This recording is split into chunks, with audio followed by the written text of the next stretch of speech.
اهلا بيكم، معكم عمر عادل. وفي الفيديو ده هنتكلم على سؤال مهم جدا لاولادنا في الاي اس تي، وهو سؤال الكبت deleted او اليس نو question.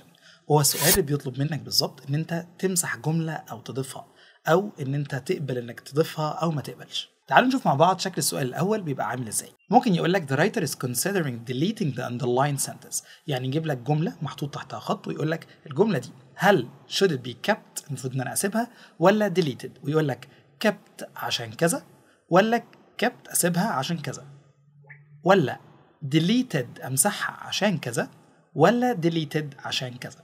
ده الشكل الاول اللي ممكن يجي بيه السؤال. الشكل الثاني برضو هو انه يجيب لك جمله بره في السؤال نفسه ويقول لك الجمله دي اللي هي هنا دي، should the writer make this addition، هل الرايتر او الكاتب المفروض يضيف الجمله دي ولا لا، ويقول لك yes عشان كذا، يضيفها عشان كذا، ولا yes عشان سبب تاني، ولا no عشان كذا، ولا no عشان برضو سبب تاني. السؤالين في الاخر حاجه واحده، هو بيختبر قدرتك ان انت تقدر تطلع هل المعلومه دي relevant ولا irrelevant، يعني ليها علاقه بالتوبيك او ليها علاقه بالباراجراف اللي بنتكلم عليه ولا لا. وبالتالي لازم نتمرن على ان احنا نعرف نطلع ال irrelevant sentences او الجمل اللي ملهاش علاقه بالتوبيك. تعالوا مثلا نشوف المثال ده. My dad runs a bakery in Boston's Chinatown. There is also a Chinatown in Toronto. He sells freshly baked buns, egg tarts and cakes to locals daily. في هنا عندنا جملة irrelevant ملهاش علاقة بالموضوع، تقدر تطلعها. وقف الفيديو كده وطلعها. أيوة فعلا هي الجملة التانية. There is also a Chinatown in Toronto. الجملة دي ملهاش علاقة أو irrelevant.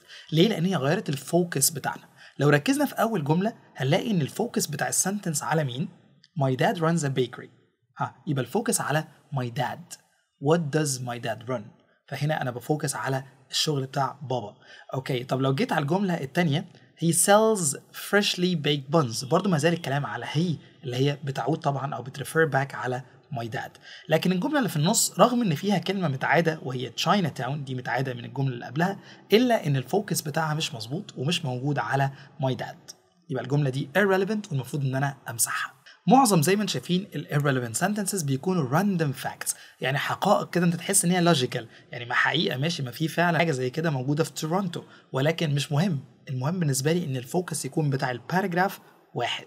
طيب تعالوا نجرب تاني في مثال مختلف. Because All the King's Men was released as a movie before I could read the book is often available in used bookstores. I decided to watch the movie first. I wish I hadn't though, because the book turned out to be far more entertaining. وقف الفيديو وطلع فين الجملة ال irrelevant أو اللي ملهاش علاقة. فعلا هي الجملة نمبر 2 برضو. The book is often available in used bookstores. هنا الفوكس بقى على البوك نفسه وإن هو موجود في البوك ستورز، لكن في الحقيقة الباراجراف بتاعي بيركز عليا أنا وعلى أنا عملت إيه مع الرواية دي اللي هي All the King's Men. دي رواية وحصلت كموفي قبل ما أنا أقرأ الكتاب، اتعملت كموفي، فأنا I decided to watch، قررت إن أنا أشوف الموفي، فده الفوكس كله على اللي أنا عملته، مفيش فوكس على الكتاب نفسه وهو موجود فين. فدي كده irrelevant، المفروض إن أنا أطلعها بره. وزي ما انتم شايفين هي قطعت السياق اللي بيحصل. أنا عندي كلمة because بسبب إن الفيلم اتعمل قبل ما أنا أقرأ الرواية. أيوة، إيه اللي حصل؟ أنا قررت أتفرج على الفيلم، فدي كده المفروض إن هي connected، الجملة دي connected مع الجملة دي، ما ينفعش ان انا اقطع بينهم في النص كده بمعلومه ملهاش علاقه. يبقى irrelevant sentences interrupt the flow، بيقطعوا الفلو of the sentence by supplying irrelevant information، وبيدوا معلومات ملهاش علاقه بالموضوع. ايه الخطوات اللي المفروض اعملها عشان احل السؤال ده؟ اول حاجه ستيب نمبر 1، لازم احدد هل هو keep ولا delete، هل انا هحتفظ بالجمله دي ولا همسحها، هل انا هضيف الجمله دي ولا مش هضيفها. بعد كده هبدا اشوف السبب ليه هكيب وليه هديليت. عندنا اسباب كتيره بختار منها طبعا على حسب، بس لو انا شفت اسباب معينه يبقى اكيد هنا هكيب. اول حاجه لو هي بتبروفايد specific example، لو هي بتدي امثله مهمه. نمبر 2 لو هي بتدي support للمين توبيك، بتدي دعم للفكره الاساسيه بتاعه الباراجراف. لو هي بتدي logical introduction، يعني الجمله الواحده اللي تحتها خط دي بتقدم الباراجراف اللي بعدها وليها علاقه بالباراجراف اللي بعدها. ولو هي بتدي counter argument او بتعمل refutation لcounter argument، لو هي بتوضح ليه الكاتب ضد رأي معين. اوكي، واخيرا لو هي بتهلب explains why، لو هي بتشرح سبب حاجه معينه. طيب امتى بستبعدها؟ نقدر نقول بشكل مباشر ان انا بستبعدها في حاله واحده بس، هي ان تكون it blurs، بتعمل نغوشه كده، بتشيل المين فوكس بتاعنا من على التوبيك او من على الموضوع. كل الاسباب التانية تخش تحت نفس السبب، ان هي it blurs the main focus. يعني irrelevant، ملهاش علاقه بالموضوع. it fails to support، مش بتدعم. هي نفس الفكره، ان هي في الاخر بتنغوش على الفكره الاساسيه. خطوات تاني الحل بتاعنا، اول حاجه هحاول ان انا اعتبر الجمله اللي انا بقراها دي او عايز اشوف هسيبها ولا همسحها مش موجوده، remove the sentence. بعد كده بهايلايت وبحاول ان انا الاقي المين فوكس بتاع الباراجراف، ابدا ادور على المين فوكس بتاع الباراجراف. وبعد كده decide whether relevant ولا irrelevant، اقرر هل هي ليها علاقه ولا ملهاش علاقه. اخيرا examine the reason، ابدا اشوف الاسباب واشوف هستبعد انهي سبب وهسيب انهي سبب. تعالوا نطبق في example.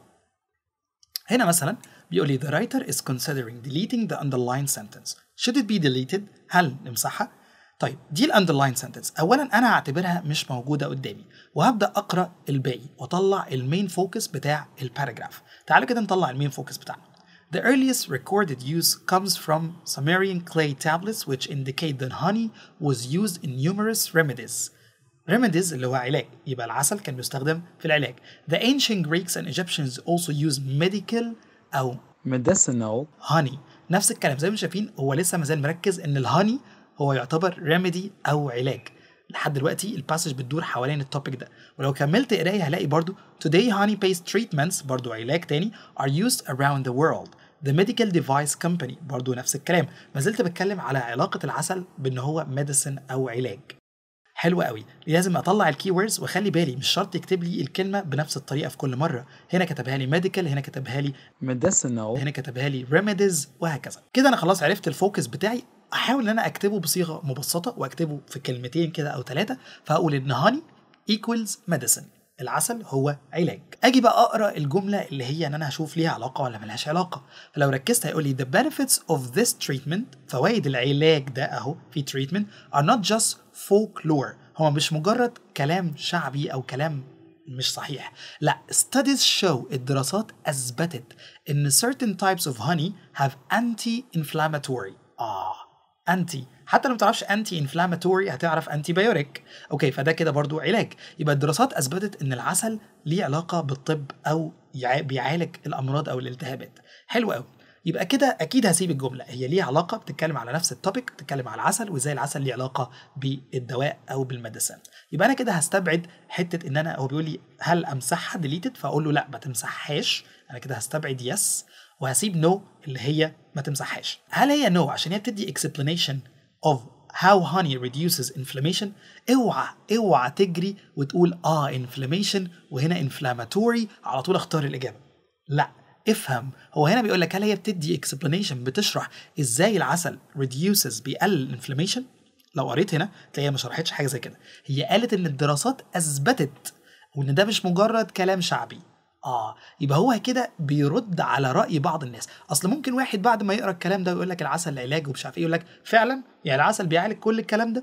فيجي هو بقى هنا الكاتب رد عليه وقال لك الكلام ده مش مجرد فولكلور، لا ده كمان الدراسات اثبتت بالعلم ان الهاني ليه علاقه انتي انفلاماتوري او مضاد للالتهابات. فهتبقى الاجابه بتاعتنا هي دي، اللي هي it effectively anticipates and refutes a potential counter argument. يعني هو بيقول او بيانتسبيت، بيتوقع راي مضاد لي وبيعمل ريفيتيشن وبيقول ليه الراي ده غلط. يا جماعه هو مش مجرد فولكلور، لا ده الدراسات العلميه اثبتت فايدته.